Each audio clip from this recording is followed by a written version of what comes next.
kitchen today. Today I have a little tip on how to get your kettle clean on the inside without using any chemicals in it today.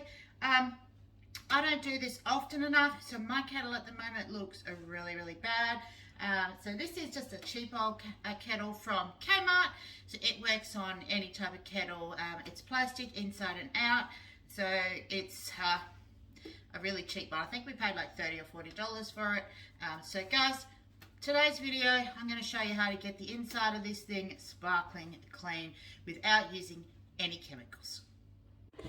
So this is my kettle. You can see the inside in here. It has a really nice black mark here up to where the water goes. Now this is not dirt in there. There is no dirt on my fingers.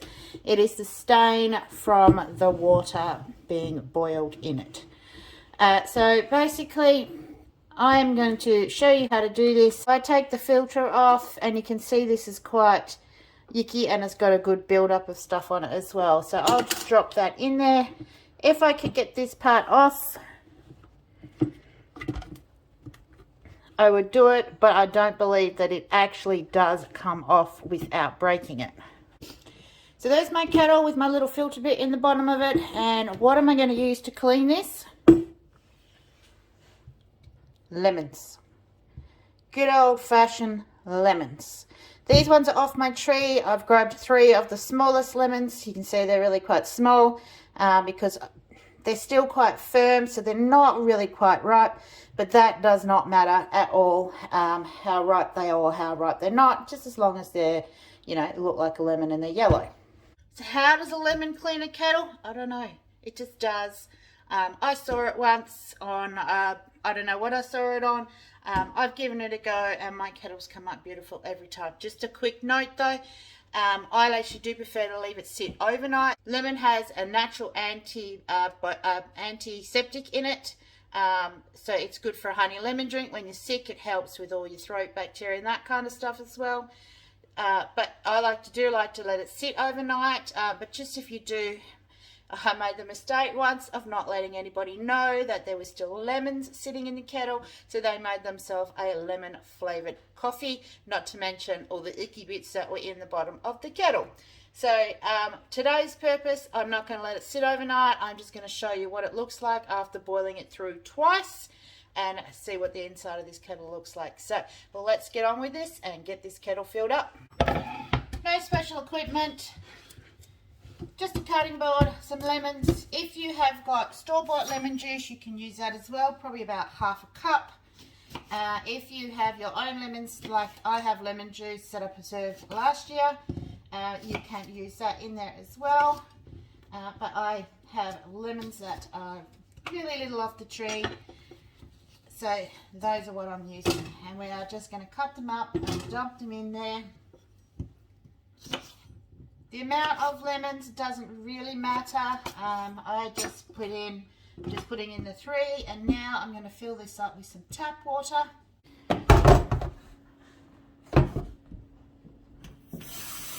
This is just cold tap water. Fill it all the way up to its max line. I'm going to go a little past my max line on this one. So you can see there, this is the max line. I've gone about 1 inch above it just to make sure I get all the top bit where the black is.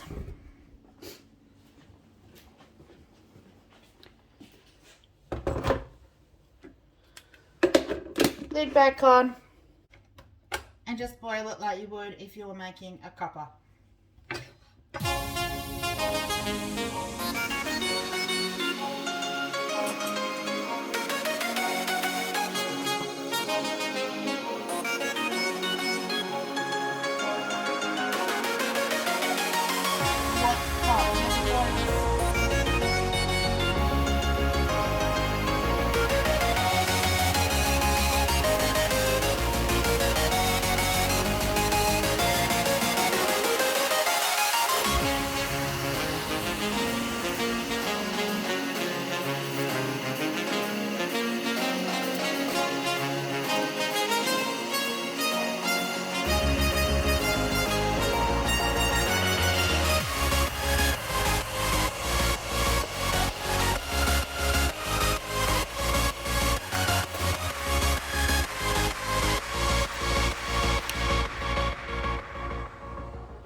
guys, that kettle has come to the boil. Please remember, it is a hot kettle of water. Now normally, like I said, I would let that sit overnight. So what I would do to make sure that nobody uses this kettle in the morning with the lemon in it is,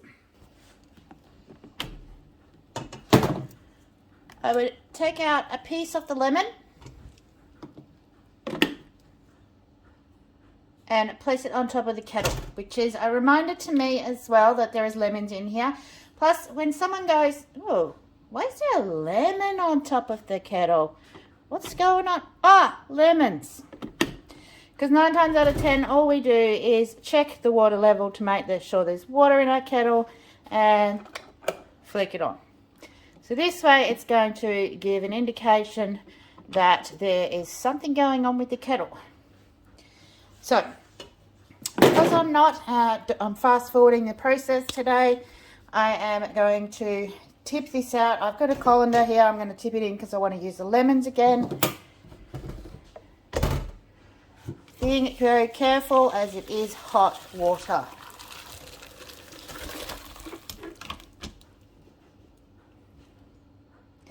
And look at that. You can see how much cleaner that kettle actually is already in the first round. So leaving it overnight, all the rest of what's in there would soak off. But I'm going to give it another boil with some fresh water in it and give it another go through for you. Just going to use the same lemons. You can see they're still very plump. They've still got lots of juice in them. So I'm just going to put them all back in here.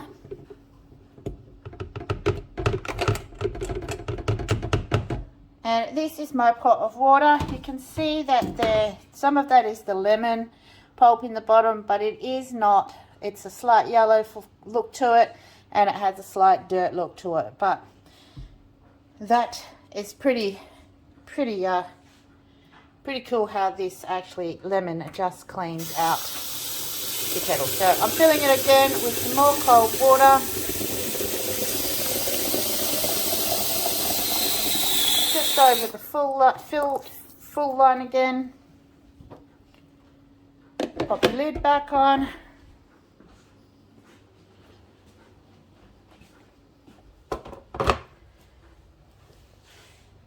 It's already on. And we're just going to let her boil away again, and then I will show you at the end of our fast forward here what the inside of this kettle is going to look like.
Still remembering it's a hot kettle.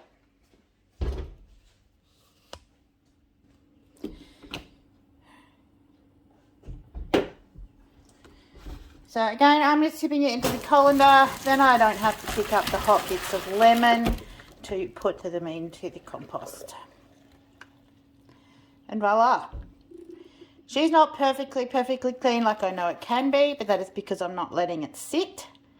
So again, if you let it sit overnight, boil it at the end of the day so that you can let it sit overnight, you can have a kettle that looks basically brand new.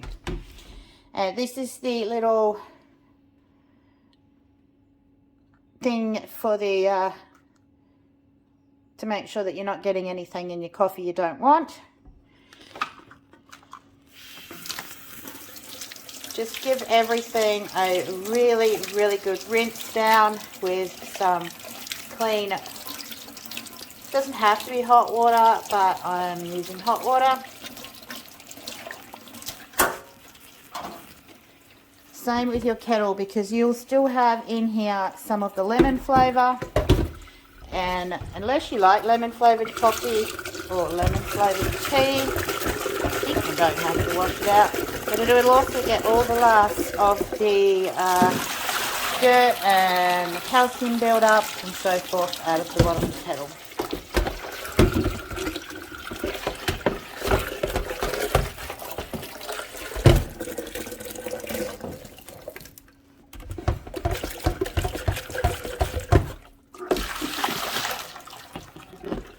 Now I'm going to look at trying to get the outside of this cleaned up a little bit.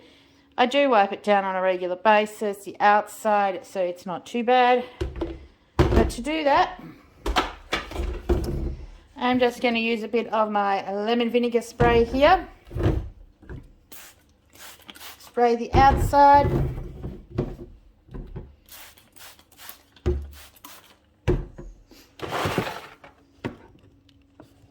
So we'll just give it a good wipe down.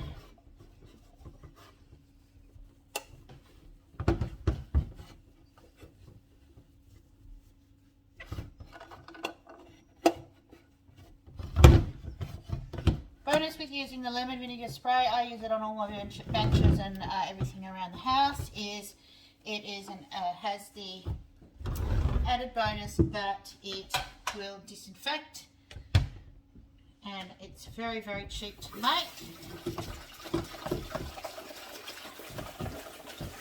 When I need more lemon vinegar, I will put a video out on how to do that. But it is very simple, very cheap, and a very easy way to keep your house clean and sanitized. So guys, that is my kettle. I'm just going to do the lid, because the lid is pretty much the bit that everybody touches.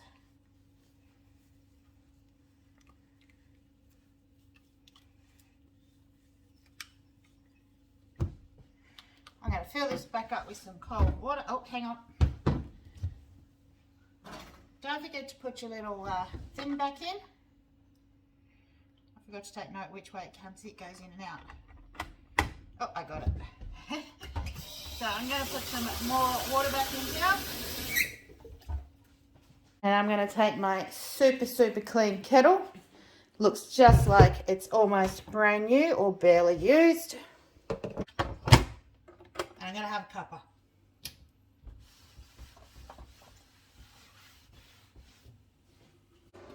So guys, while this kettle boils, so that I can fill up my favourite key cup and have a cup of tea, sit down and chill for 5, and I know that I'm drinking out of a nice clean kettle, I'm going to say thank you guys for joining me here at Little Patch. Check out the links that I'm going to pop on the end here for you guys, and I really hope that I'll see you back here in Little Patch Kitchen sometime soon.